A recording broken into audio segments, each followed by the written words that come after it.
My brother-in-law, Sammy, lost his home shortly after his divorce 10 months ago.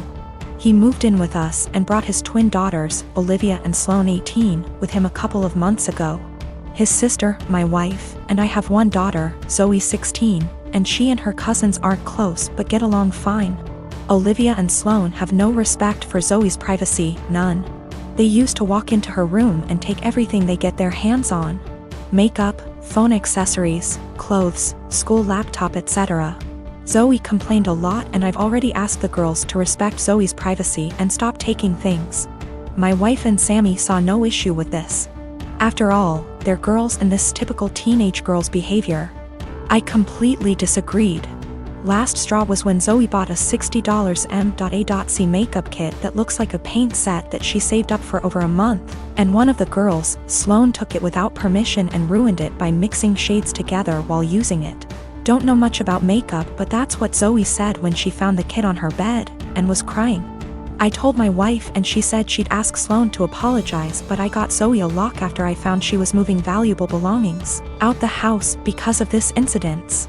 Sammy and his daughters saw the lock and weren't happy. The girls were extremely upset. Sammy asked about it and I straight up told him. He said, "My daughters aren't thieves. It's normal that girls of the same age borrow each other's stuff." He said Zoe could easily get another makeup kit for $15 from Walmart and shouldn't even be buying expensive adult makeup in the first place, and suggested my wife take care of this defect in Zoe's personality, trying to appear older than she is. He accused me of being overprotective and babying Zoe with this level of enablement. I told him this between me and my wife, but she shamed me for putting a lock on Zoe's door for her cousins to see and preventing them from spending time with her, saying I was supposed to treat them like daughters. Then demanded I remove it, but I said this lock does not get removed till her brother and his daughters are out of our house. She got mad I was implying we kick them out and said her family'll hate me for this. So I reminded her that I let Sammy and his family move, in which something her own family refused to do, so she should start with blaming them for not taking their own son and niece's granddaughters in. If it wasn't for her family's unwillingness to help, we wouldn't be dealing with this much disturbance at home. Everyone's been giving me and Zoe silent treatment, and my wife is very much upset over this. My ex and I divorced 3 years ago. She was cheating, but at this point I don't care about the relationship anymore. The pending lawsuit has nothing to do with her or him, but rather their actions. My ex and I have a son 13M that we split time with 50//50. He's a great kid that interests have changed a lot tbh, as I imagine more kids //teenagers tend to do through the years. One thing my son was heavily into at some point was Legos. He used to play with them all the time, and personally I think they're a great toy for different reasons. I used to love playing them with him, and to this day I still collect boxes that I leave unopened as a collection. Well, when my ex and I divorced, she got with someone who loved Legos more, I guess. From what I know, he loves making creations and building the sets in. I don't care. Seems cool.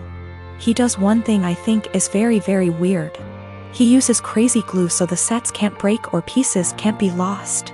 It seems so weird to me. The issue is, I was out of town for all of 3 days last week for medical reasons, and my son wanted to get his PS4 so he could play it at his mom's. This isn't out of the ordinary at all, and he has a key, so he let me know he would be stopping over for it. I told him to have fun when I saw him on the entry camera. My wife's husband was with him, which was a no-no. I told him via speaker to not go in and to wait on the porch. He flinched but walked in anyway. I sent my ex a text telling her to call him and tell him he's 1 minute away from a cop call.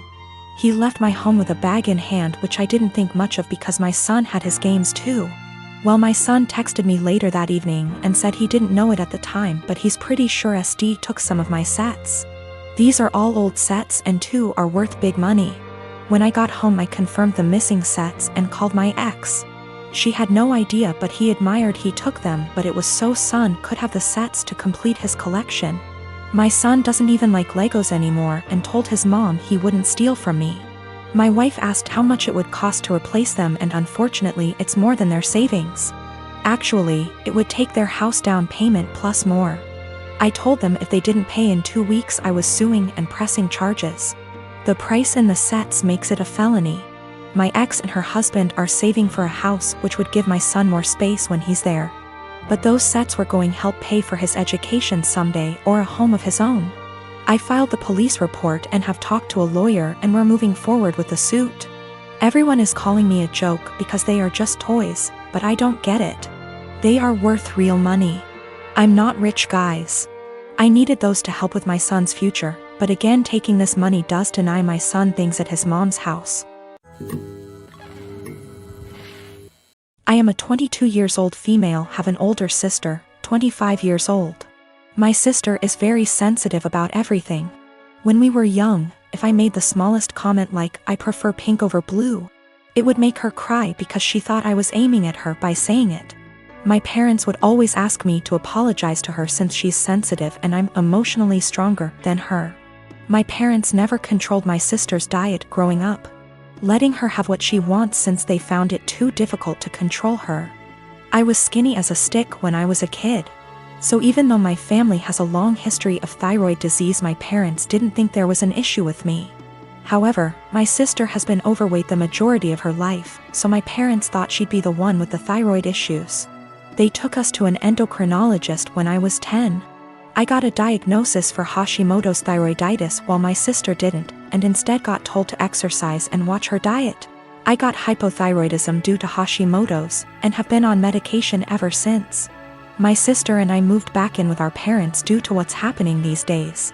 I leave my medication in a cabinet near the kitchen since I know I won't take it unless I have to actually get out of bed to do so. Apparently, I left a box before I moved out of my parents' house when I was a teen, and one of her friends saw it while they were over and asked if it was hers. My sister told them that it was, and that's why she was overweight.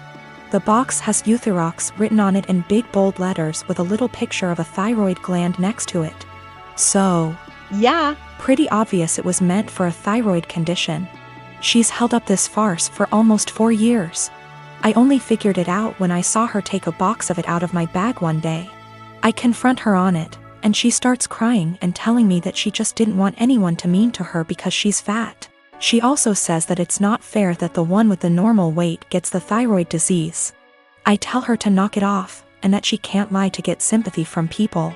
My parents talk to me later, and they say that I was too harsh calling her a liar and she probably needs a therapist or something, and the classic, I should apologize since I'm more mature. They even tell me that they were hoping that she was the one with the thyroid issues as a child, so that they could justify her weight gain. I ask them, so you wanted your daughter to be sick instead of admitting that it's your fault because you bought her McDonald's whenever she wanted it, and never made her exercise? Now they're mad at me too. I don't want to go into tons of details. You need to know that for the last 7 years I have not been at home, and during this time my 2 brothers and sisters were still living there. While I was at home, our stepfather abused us mentally and physically. We lived in crappy houses that were covered in real garbage, including animal feces, absolutely everywhere. I haven't heard from my little sister since May. I'm pretty sure she was told to cut contact with all of us. We are her older siblings. My second sister, after my younger sister, is overweight and has spinal problems and has to diet and see a specialist she is not taken to. I told the social worker that I wanted to check on them because they were in a sorry state and because I'm not sure if there is still any physical or psychological abuse going on in the house. This genuinely worries me. I told them what happened to us, hitting walls, throwing things at us, swearing, belittling our character, etc. And told them repeatedly that I really just want to know what my younger brothers and sisters are not the same living conditions as they were. My husband supported me during the call and agreed that it was the right thing to do. All my siblings discussed this beforehand, except for my older sister, who moved out before things got bad, and the 2 who live in the house. We all agreed that this would at least let them know they were being watched and we weren't just disappointed in them, and maybe my mother and SD would keep the house clean nose, etc. CPS contacted my mother very quickly, much faster than I expected.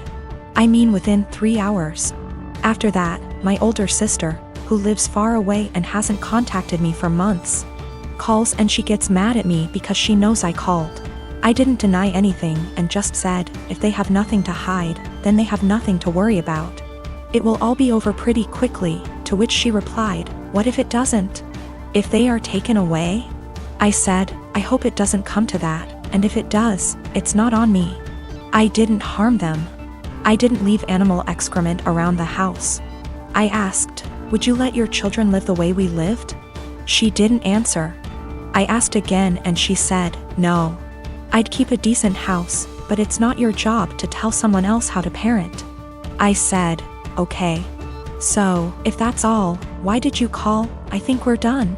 She told me that we all need to get over what happened to us and move on. She left long before the violence started and she wasn't around, regardless of my personal experience. I can't help but feel like I did something wrong.